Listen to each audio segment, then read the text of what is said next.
السلام علیکم ورحمۃ اللہ۔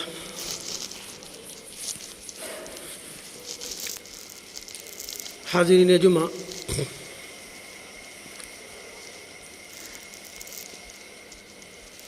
آج کے خطبہ میں میرا موضوع ہے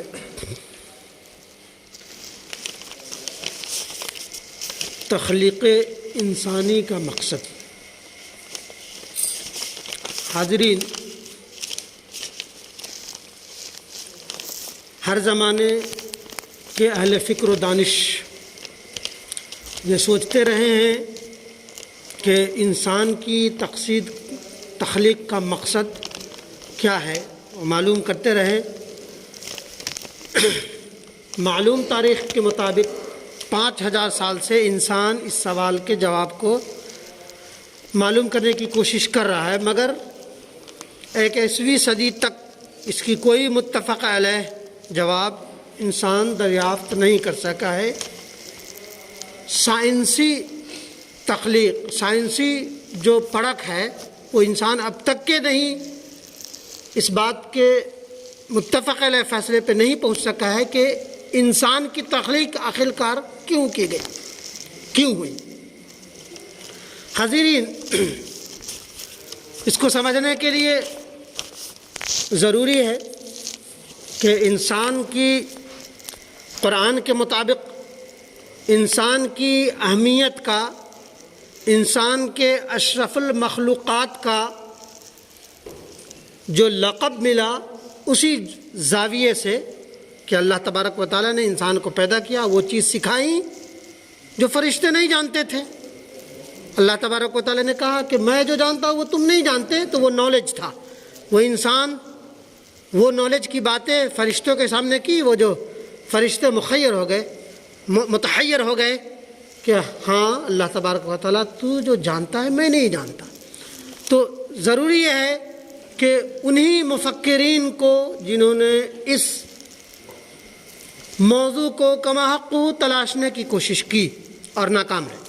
حاضرین، مشہور برٹش سائنسداں سر جیمز جینس وفات 1946 نے اپنی کتاب پر اسرار کائنات میں لکھا ہے کہ ایسا معلوم ہوتا ہے کہ انسان بھٹک کر ایک ایسی دنیا میں آ گیا ہے جو اس کے لیے بنائی نہیں گئی تھی، کہ انسان بھٹک کر ایک ایسی دنیا میں آ گیا ہے جو اس کے لیے بنائی نہیں گئی تھی۔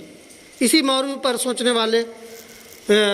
تمام لوگ مایوسی کی بات کی ہیں۔ ایک روسی مصنف نے لکھا ہے کہ اس دنیا میں ہر چیز حسین ہے،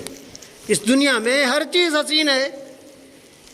جو چیز حسین نہیں وہ انسان ہے۔ روسی مفکر فلسفی کے مطابق انسان دنیا کی ہر چیز حسین ہے، چرندوں پرند درندے، پہاڑ شجر زمین، یہ سب چیز حسین ہے سوائے انسان کے، وہ انسان حسین نہیں ہے۔ اسی طرح ڈاکٹر ایلیکس کیرل نے اس موضوع پر ایک کتاب لکھی۔ اس موضوع کی پیچیدگیوں کے بعد اس کتاب کا نام ہی لکھ دیا نامعلوم انسان۔ اس کو انسان کے بارے میں کچھ معلوم ہی نہیں، وہ نامعلوم انسان کر دیا۔ اسی طرح ایڈورڈ گیبن نے لکھا کہ انسان کو سمجھنے کے لیے انسان تاریخی جرائم کا ایک رجسٹر ہے، انسان تاریخی جرائم کا ایک رجسٹر ہے، بس اس کے سوا انسان کچھ بھی نہیں ہے۔ یہ جرائم کا سرچشمہ ہے اور جرائم کا ایک رجسٹر ہے، جو ایک کتاب ہے، وہ انسان ہے۔ فرانس کے مشہور فلسفی ڈیکارٹ انسان کی اسی ہستی پر غور کیا۔ اس نے کہا کہ میں سوچتا ہوں اس لیے میں ہوں، میں سوچتا ہوں اس لیے میں ہوں، اور اس کے قول سے صرف انسان کے وجود کی تصدیق تو ہوتی ہے، بہرحال سوال باقی رہتا ہے کہ انسان کے وجود کا مقصد کیا ہے۔ اور اس طرح کے اور بھی بہت سارے فلسفی گزرے ہیں، جس میں ارسطو بھی ہے۔ ارسطو بھی وہ کہا کہ انسان تو ایک مخلوق ہے، کہ نظام، اصولی نظام کے تحت ایک ہے انسان، لیکن وہ بھی بہت حد تک کامیاب نہیں ہو سکے اس کی کھوج میں۔ اور ہوتے کیوں کر؟ اللہ تبارک و تعالیٰ کے تخلیقی مقصد کو پہچاننے کے لیے، پرکھنے کے لیے، جاننے کے لیے اس کے گائیڈ بک کا جاننا تو بہرحال ضروری ہے، اور اس کو سمجھنے کے لیے سب سے بہترین اور سب سے مستند اور سب سے اعلیٰ درجے کی کتاب وہ قرآن ہے۔ انسان کے تخلیقی مقصد کو، پلان کو، اللہ کے پلان کو سمجھنے کے لیے صرف اور صرف قرآن ہے۔ خالق کے تخلیقی نقشہ کے خلاف کچھ بھی چیز بہرحال ہو نہیں سکتا۔ خالق اللہ کے تخلیقی نقشہ کا پلان کیا ہے وہ جاننے کے لیے وہی قرآن کے مطابق معلوم ہوتا ہے کہ خالق نے انسان کو جس نقشے کے مطابق پیدا کیا وہ تمام تر انفرادی اصلاح کے طور پر پیدا کیا، اور اس لیے کہ اللہ تبارک و تعالیٰ نے ہر خطے، ہر ملک، ہر بستی جو اس وقت تھی، آپ نے انسان کے ساتھ ایک پیغمبر کو بھیجا تاکہ وہ انسان کی انفرادی اصلاح کرتا رہے، انسان کی انفرادی اصلاح کرتا رہے۔ اللہ تبارک و تعالیٰ نے ان تمام پیغمبروں کا نشانہ دعوت صرف اور صرف انسان یعنی فرد کو، پرسن کو بہترین بنانا تھا۔ جیسا کہ معلوم ہے کہ حضرت آدم پہلے انسان بھی اور پہلے پیغمبر بھی، کہ اگر انسان کی تخلیق کا اول آدمی ہی اگر خطا وار ہو گیا تو پھر تو پیغمبر بھی تھے۔ بہرحال حضرت آدم علیہ السلام پہلے انسان بھی، پہلے پیغمبر بھی، اور اس کی نسل سے بہت سارے خون خرابہ فساد ہوئے، وہ اپنی جگہ۔ اللہ تبارک اس معاملے کو مزید سمجھنے کے لیے سورہ بقرہ آیت نمبر 30 تا 32 پڑھنے کی ضرورت ہے۔ اللہ تبارک و تعالیٰ فرماتا ہے وَإِذْ قَالَ رَبُّكَ لِلْمَلَائِكَةِ إِنِّي جَاعِلٌ فِي الْأَرْضِ خَلِيفَةً۔ یہ پوری 3 آیتیں ہیں جس میں فرمایا اور جب تیرے رب نے فرشتوں سے کہا کہ میں زمین میں ایک جانشین بنانے والا ہوں، فرشتوں نے کہا کیا تو زمین میں ایسے لوگوں کو بسائے گا جو اس میں فساد کریں گے اور خون بہائیں گے؟ اور ہم تیری حمد کے لیے اور تیری پاکیہ بیان کرنے کے لیے کافی ہیں۔ اللہ نے کہا کہ میں جو جانتا ہوں وہ تم نہیں جانتے،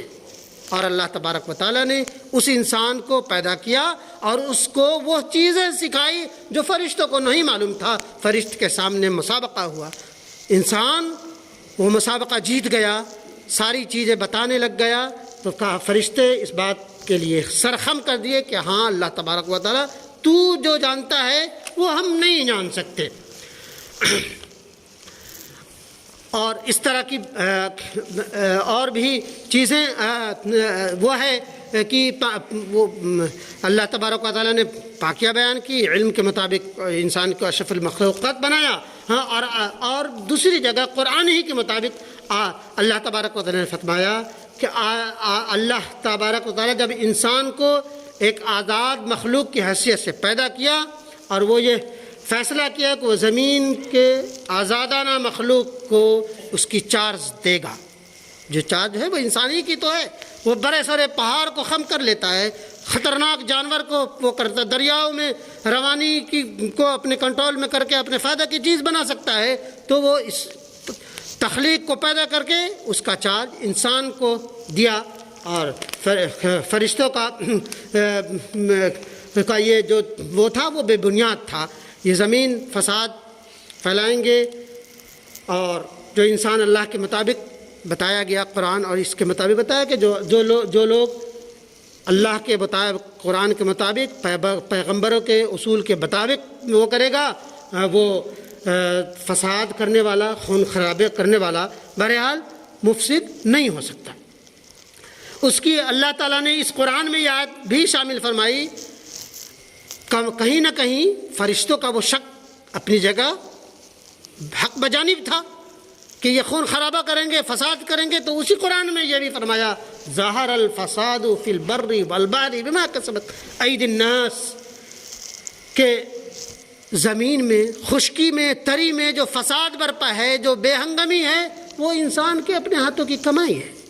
اس سے بھی یہ بھی پتہ چلا کہ جو لوگ اللہ کے پیغمبر کے اور اس کی کتاب کے بتائے ہوئے اصول کے مطابق زندگی نہیں گزاریں گے وہی اصل میں خون خرابہ کرنے والے۔ اور اس چیز کو مزید وضاحت کے لیے سورہ ملک کی آیت نمبر 2 کہ اللہ کے تخلیق انسانی کا مقصد کیا ہے، اس کو سمجھنے کے لیے سورہ ملک اور قرآن کی دیگر آیتوں کو سمجھنا نہایت ضروری ہے۔ اللہ تبارک و تعالیٰ نے فرمایا خلق الموت والحیات لیبلوکم ایکم احسن عملا، کہ ہم نے موت اور زندگی کو اس لیے بنایا، اس لیے پیدا کیا تاکہ ہم تم سب کو آزما لیں، ٹیسٹ کر لیں کہ تم میں اچھے کام کون کرتا ہے اور برے کام کون کرتا ہے۔ اللہ تعالیٰ نے اسی مقصد کے تحت فرشتے کو بھیجا تاکہ وہ وَلَقَدْ بَعَثْنَا فِي كُلِّ أُمَّةٍ رَسُولًا أَنِ اعْبُدُوا اللَّهَ وَاجْتَنِبُوا الطَّاغُوتَ، کہ ہم نے ہر امت میں، ہر خطے میں ایک رسول بھیجا تاکہ لوگوں کو طاغوت کی بندگی سے، ادھر ادھر کی ٹامکٹوئیاں سے نکال کر معبود حقیقی کے عبادت کرنے والا بنائیں۔ تخلیق کے اس تصور کے مطابق آخرت میں یہ فیصلہ ہوگا، پیشگی طور پر یہ بتا دیا گیا کہ انسان جو کرے گا وہ بھرے گا، جو اچھا کرے گا احسن عملا، جو اچھا کرے گا اس کو ظاہر سی بات ہے کہ وہ اچھا اس کو نتیجہ، اس کو جو بدلہ ہوگا اچھا ملے گا، اور جو برا کرے گا وہ برا ہوگا۔ اس کو سمجھنے کے لیے قرآن نے پیشگی طور پہ یہ فرما دیا فریق فی الجنت و فریق فی السعیر، کہ ایک گروہ جنت میں ہوگا اور ایک گروہ جہنم میں۔ تخلیق تصور کے مطابق آخرت کا یہ موقع پوری تخلیق انسانی سے ہے، افراد کو جاننے کے لیے جنہوں نے یہ ثبوت دیا کہ وہ آزادانہ زندگی کو جو انسان کو پیدا کیا اور آزادی طور پر اس کو وہ کر دیا کہ آزاد انسان ہے، اور ایک آزمانے کے لیے ایک آلہ بھی کر دی، اور یہ بتا دیا کہ انسان جو آدم سے لے کر کے اب تک کے جتنی بھی انسان پیدا کیے گئے ہیں، اس کو ساتھ میں ایک پیغمبر ایک ریکارڈ تیار کر رہا ہے، جس کا ریکارڈ اچھا ہوگا اس کے لیے نتیجہ اچھا، اور جس کا برا ہوگا اس کا انجام بھی برا۔ کیونکہ جس نے آزادی کے باوجود، انہوں نے اپنی آزادی کے غلط استعمال نہیں کیا، آزادی کے باوجود کامل معنوں میں باصول زندگی کے پابند رہے، آزادی کے باوجود جنہوں نے اپنے آپ کو پوری طرح بے راہ روی سے بچایا، اسی طرح انہوں نے ثابت کر دیا کہ وہ جنت کے آئیڈیل معاشرہ کے حق رکھتے ہیں، کہ اس کا استحقاق رکھتے ہیں۔ آزادی طور پہ پیدا کر دی اور باندھ دیا اس سے کہ وہ کرو گے، اس کو بے راہ روی سے بچ کر اور بے ہنگمی سے بچ کر ایک باصول زندگی گزار کر جو آئے گا وہ ایک آئیڈیل معاشرہ، دنیا کا کوئی معاشرہ آئیڈیل نہیں ہو سکتا۔ آئیڈیل معاشرہ بہرحال جنت کا معاشرہ ہے۔ جو شخص آئیڈیل زندگی گزارے گا اس گول کو، اس نشانے کو پاتے ہوئے، تو اللہ تبارک و تعالیٰ اس کو اس آئیڈیل معاشرے یعنی جنت میں ڈال دے گا، اور جو شخص بے راہ روی کی زندگی گزارے گا، اس کو بے تکی سی کہ وہ انسان پیدا ہوا ہے،